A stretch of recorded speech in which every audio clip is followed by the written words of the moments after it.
Bienvenue dans votre émission. Bonjour, je vous salue de là où vous êtes, en ce jour béni, ce mardi, encore béni de la part du Seigneur. La Bible dit que les bontés de l'Éternel ne sont pas épuisées et ses compassions ne sont pas à leur terme. Il nous les renouvelle chaque matin. Je suis convaincu que ce matin, Dieu a renouvelé encore ses bontés à ton égard. Voilà pourquoi nous voulons encore nous rapprocher de lui au travers de sa parole pour la méditer afin qu'elle nous fasse du bien. Avant, nous voulons prier, car toute chose doit être placée entre les mains du Seigneur si nous voulons de la réussite dans tout ce que nous faisons. Notre Père qui es aux cieux, que ton nom soit sanctifié, que ton règne vienne. Merci pour ce temps de partage, ce temps où nous voulons plonger nos regards pour découvrir les vérités cachées et profondes de ta parole. Permets qu'elle nous fasse du bien, Seigneur. Tu as déclaré au travers de la bouche à ton serviteur Josué que ce livre de la loi ne s'éloigne point de ta bouche. Médite-le nuit et jour. C'est alors que tu auras du succès. C'est ce que nous sommes en train de faire encore aujourd'hui. Nous voulons méditer sur ta parole afin que nous puissions avoir du succès et de la réussite dans toute notre entreprise, Seigneur. Accompagne-nous pendant ce temps pour la seule gloire de ton nom, Père, le nom puissant de ton Fils Jésus. Amen. Voilà, nous voulons prendre notre texte de ce jour. Nous commençons un nouveau chapitre, le chapitre 9e du deuxième épître de l'apôtre Paul aux Corinthiens. Nous allons lire du premier verset jusqu'au verset 7. La Bible dit ceci. Il est superflu que je vous écrive touchant à l'assistance destinée aux saints. Je connais en effet votre bonne volonté, dont je me glorifie pour vous auprès des Macédoniens, en déclarant que l'Achaïe est prête depuis l'année dernière, et ce zèle de votre part a stimulé le plus grand nombre. J'envoie les frères afin que l'éloge que nous avons fait de vous ne soit pas réduit à néant sur ce point-là, et que vous soyez prêts, comme je l'ai dit. Je ne voudrais pas, si les Macédoniens m'accompagnent et ne vous trouvent pas prêts, que cette assurance tourne à notre confusion, pour ne pas dire à la vôtre. J'ai donc jugé nécessaire d'inviter les frères à se rendre auparavant, chez vous, et à s'occuper de votre libéralité déjà promise, afin qu'elle soit prête de manière à être une libéralité et non un acte d'avarice. Verset 6. Sachez-le, celui qui sème peu, moissonnera peu. Celui qui sème abondamment, moissonnera abondamment. Le verset 7 nous dit ceci, que chacun donne comme il a résolu en son cœur, sans tristesse ni contrainte, car Dieu aime celui qui donne avec joie. Parole du Seigneur. Voilà, bien-aimés, c'est la suite encore de notre texte, ça va dans la lignée droite de ce que nous avons médité hier.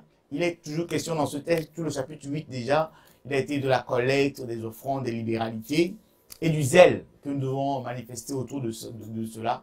Et là, le chapitre 9, l'apôtre Paul encore insiste sur cet aspect-là, en rappelant aux Corinthiens le témoignage dont il a fait preuve auprès des Macédoniens pour que ce témoignage ne soit pas vain. Et il commence ce chapitre en disant « Il est superflu que je vous écrive touchant à l'assistance destinée aux saints. » Il est superflu d'écrire. Ça veut dire que non, quand l'apôtre Paul dit qu'il est superflu, ça veut dire que la chose est déjà comprise. La chose, c'est normal en fait. Il est superflu, ça veut dire que non, on ne doit même pas faire ça. Chacun doit être conscient de cela, qu'il y a une assistance qui est destinée aux saints, à ceux qui œuvrent dans l'œuvre du Seigneur. Cette assistance-là, il est bien évidemment question d'offrande, de libéralité, de dons, des dîmes, de ce que nous apportons pour l'avancement de l'œuvre du royaume. Nous ne devons pas ignorer cela. Nous ne devons pas faire comme si l'œuvre de Dieu n'a pas besoin de moyens. Depuis la loi 1905, depuis la séparation de l'Église avec l'État, l'Église ne reçoit plus aucune subvention. Aujourd'hui, nous le disons. À l'époque, l'Église catholique, avant cette loi-là, avait des subventions, récupérait, avait beaucoup de moyens qu'il avait pris jusqu'à aujourd'hui d'ailleurs.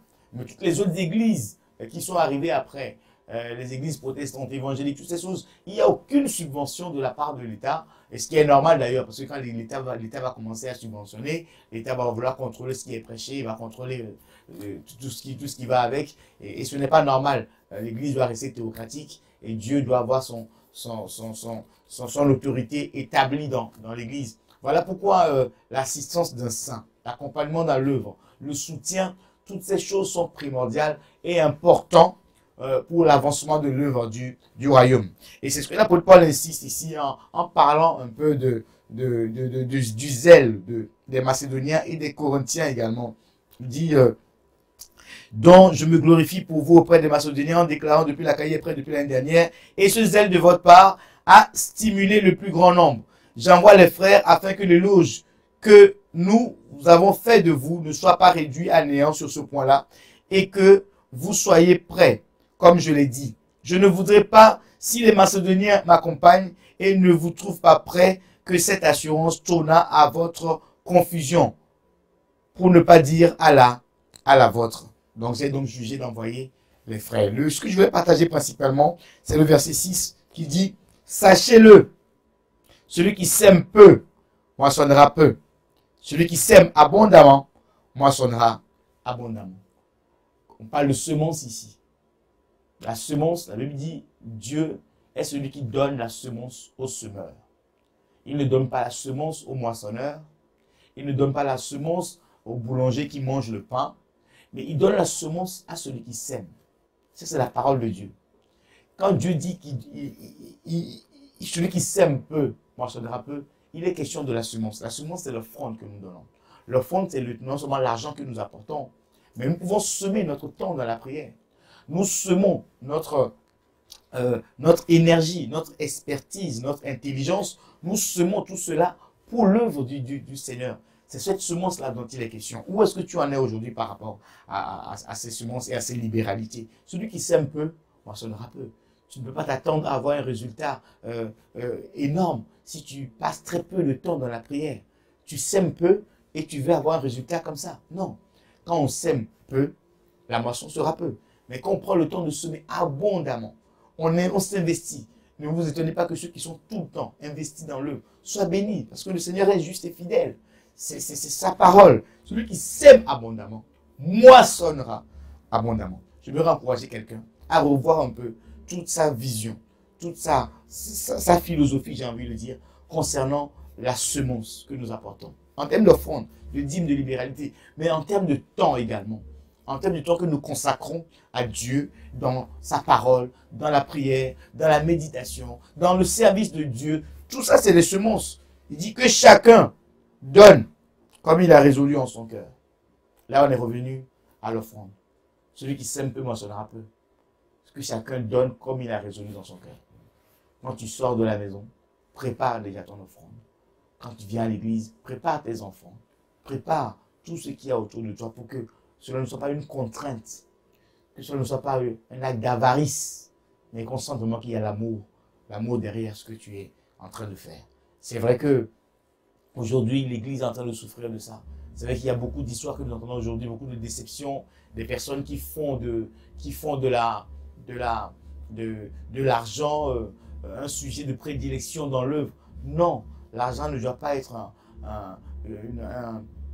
un but au travers de l'œuvre de Dieu. L'argent est un moyen, nous en avons besoin pour faire avancer l'œuvre de Dieu. Mais il faut que l'Église, nous devons comprendre que sans les moyens, l'Église n'avancera pas. Et nous devons apprendre à semer abondamment pour l'avancement de l'œuvre du royaume. Je vais prier avec quelqu'un ce matin, aujourd'hui, par rapport à ça. Que le Seigneur puisse élargir nos cœurs. Que le Seigneur puisse nous ouvrir les yeux. Que le Seigneur puisse mettre en nous l'esprit de la libéralité. Que nous puissions avoir de la facilité à libérer, à soutenir l'œuvre de Dieu. Que nous puissions, quelles que soient les déceptions que nous avons pu vivre, que cette déception ne nous empêche pas de continuer à donner pour Dieu. Oh Seigneur, je lève ma voix vers toi. Seigneur, je prie aujourd'hui encore. Je te loue, toi l'agneau de Dieu. Toi qui n'as pas regardé ton égalité avec le Père comme une proie arrachée, mais tu t'es donné toi-même. Tu t'es donné toi-même offrande totale à l'Éternel. Tu t'es sacrifié pour que nous puissions avoir la vie. Seigneur, apprends-nous également à nous donner davantage, à nous semer davantage, à semer notre temps, à semer notre énergie, à semer notre force pour l'avancement de ton œuvre, éternel Dieu des armées. Père, là où mon frère avait été déçu, là où ma soeur avait été déçue et commençait à refuser de pouvoir donner à la mesure de ce que tu lui as mis dans le cœur, Seigneur, que cette déception ne l'empêche pas de continuer à donner au nom puissant de Jésus. Je viens briser tout voile de maman. Je viens déchirer tout voile de maman qui voulait se poser dans la vie de ton peuple pour l'empêcher de soutenir ton œuvre, pour le faire avancer. Oh Dieu Père, je lève ma voix et je prie au nom puissant de Jésus.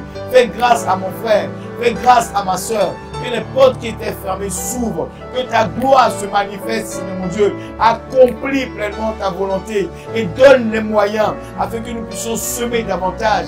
Car la Bible dit que c'est toi qui donnes la semence aux semeurs. Nous sommes des semeurs dans ton œuvre. Nous voulons demeurer des semeurs. Mon frère est un semeur. Ma soeur est une semeur. Moi aussi, je suis un semeur. Nous voulons continuer de semer quel que soit ce qui arrive pour l'avancement de l'œuvre du royaume. Mets entre nos mains la semence dont nous avons besoin.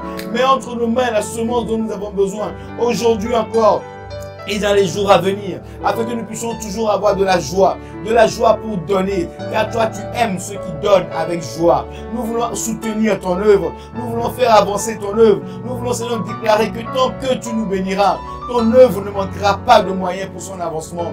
Tant que tu mettras entre nos mains ce qu'il faut, ton œuvre ne manquera pas de moyens pour son avancement. Comme Moïse l'a déclaré à Pharaon, il a dit à Pharaon, toi-même tu mettras entre nos mains ce dont nous avons besoin pour aller adorer notre Dieu. Seigneur, je le déclare encore, que ceux-là qui ont amassé des trésors puissent les mettre entre nos mains pour que nous puissions faire avancer ton œuvre. Que ceux-là qui ont amassé des trésors, ceux-là qui ont amassé des richesses, comme tu l'as dit, tu permettras que le monde puisse amasser des richesses pour que nous puissions les avoir.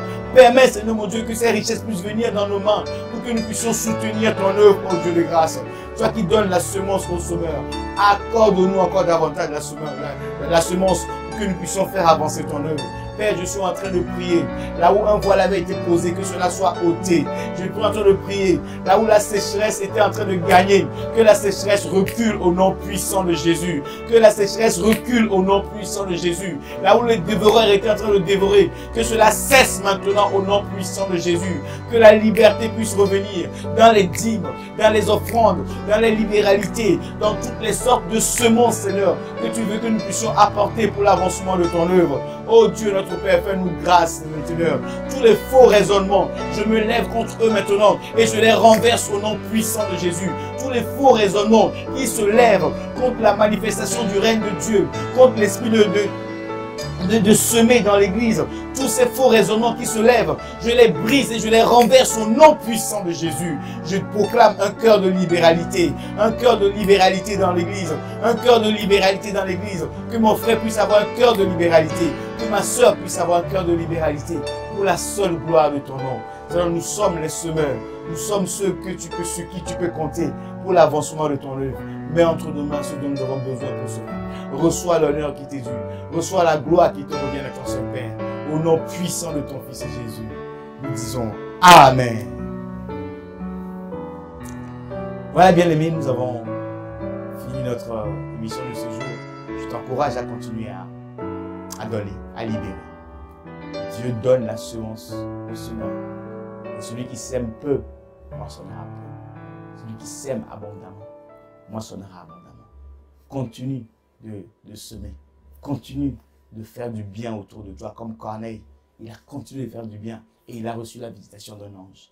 Dieu n'a pas oublié tes bienfaits. Il n'est pas injuste pour oublier tes bienfaits. Continuez de nous suivre sur notre chaîne Maranatha Télévision, sur YouTube, hein, et également sur notre chaîne de télévision à part entière, Orao Télécom, le canal 142. Nous vous donnons rendez-vous tous les jours. Il y a d'autres émissions également que vous pouvez découvrir au travers de cette chaîne-là. Que le Seigneur vous bénisse. Je vous dis à très bientôt. Ciao!